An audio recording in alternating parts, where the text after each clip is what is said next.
சிறகடிக்க ஆசை சீரியலுக்கான அடுத்த நிகழ்வு என்ன அப்படிங்கிறத இந்த வீடியோவில் பார்த்து தெரிஞ்சுக்கலாம். இங்கே மீனா வாங்கி கொடுத்த காரில் வந்து இப்போ மீனாவும் முத்தும் ரொம்பவே சந்தோஷமாக வந்துட்டு வீட்டுக்கு வராங்க.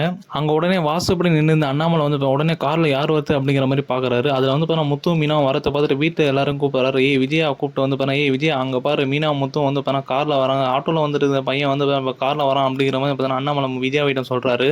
விஜயா வந்துட்டு அதை பார்த்த உடனே ஷாக் ஆனது மட்டும் இல்லாமல் முத்து வந்து உடனே அண்ணாமலை கிட்ட வந்து பார்த்தீங்கன்னா அப்பா மீனா வந்து தனக்கு கிடைச்ச வந்து காசை வச்சு எனக்கு வந்து கார் வாங்கி கொடுத்துருக்க அப்படிங்கிற மாதிரி சந்தோஷமா அண்ணாமலைகிட்ட சொல்றாரு. உடனே அண்ணாமலை நீ தான் கார் இருந்த காரை வித்துட்டு ஆட்டோ ஓட்டினது வந்து எனக்கு பார்க்கவே ரொம்ப கஷ்டமானது. ஆனால் மீனா பரவாயில்ல, உனக்கு வந்து கார் புதுசாக வாங்கி கொடுத்தது எனக்கு வந்து ரொம்பவே வந்து சந்தோஷமா இருக்கு அப்படிங்கிற மாதிரி அண்ணாமலை வந்து தன்னோட புகழ்ச்சி வந்து முத்துக்கிட்ட சொல்றாரு. உடனே பக்கத்துல இந்த மனோஜ் வந்து இது பார்க்க புது கார் மாதிரி தெரியல, செகண்ட் ஹேண்ட் கார் மாதிரி இருக்கு அப்படிங்கிற மாதிரி மனோஜ் சொல்றாரு. அதை பார்த்த உடனே இது ஒன்றும் புது கார்லாம் கிடையாது, ஆனால் வந்து எனக்கு கார் இல்லாத டைமில் வந்து மீனா வந்து அவ சம்பாதிச்ச காசில் வந்து எனக்கு வந்து புது காரில் வந்து வாங்கி கொடுத்துருக்கான், ஆட்டோவில் போகக்கூட சொல்லிட்டு இது வந்து எனக்கு மிகப்பெரிய வந்து சந்தோஷமா இருக்குது அப்படிங்கிற மாதிரி முத்து சொல்கிறார் அந்த டைமில். உடனே மனோஜ் வந்து இந்த அப்போ செகண்ட் ஹேண்ட் காராக இருந்தோம்னா இது 2-3 லட்சம் தான் இருக்கும், 2-3 லட்சம் கார் வாங்கிட்டு வந்து ஏன்டா இவ்வளோ பில்டப் பண்ணுற அப்படிங்கிற மாதிரி மனோஜ் வந்து சொல்கிறாரு.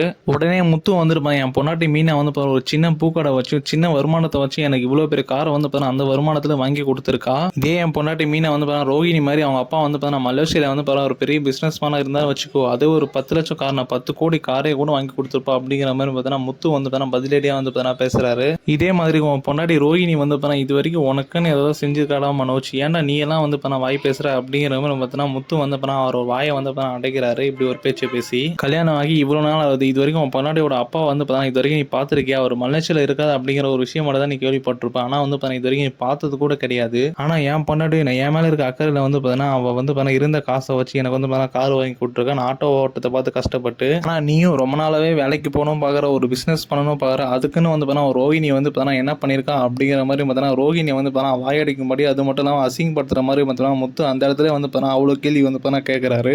இது எல்லாத்தையும் பார்த்துருந்த விஜயாவுக்கு வந்து இன்னும் தான் வந்து ரோஹிணி மேல ஒரு மிகப்பெரிய கோபமானது ஏற்படுது. இந்த ரோஹிணி வந்து இது வரைக்கும் எதுவுமே பண்ணலாம், ஆனா அப்பா வந்து மலேசியாவில் ஒரு பெரிய பிசினஸ் மேன் அப்படிங்கிற மாதிரி மட்டும் சொல்றான், ஆனா எதுவுமே இது வரைக்கும் பண்ண மாதிரி இல்லை அப்படிங்கிற மாதிரி ரோஹிணி மேல ஒரு மிகப்பெரிய வந்து விஜயா கோவப்படுறாங்க. ரோஹிணி உடனே விஜயாவும் பார்த்துட்டு இருக்காங்க. இந்த ஒரு சமயத்தில் வந்து ரோஹிணி வந்து வசமாக சிக்கிக்கிட்டாங்க என்றே சொல்லலாங்க. அடுத்த எபிசோட் என்ன அப்படிங்கிறது அடுத்த வீடியோவில் வந்து பார்க்கலாம். இந்த வீடியோ வந்து இது வரைக்கும் பார்த்த வரைக்கும் நன்றி. நம்ம சேனலை வந்து மறக்காம சப்ஸ்கிரைப் பண்ணிடுங்க.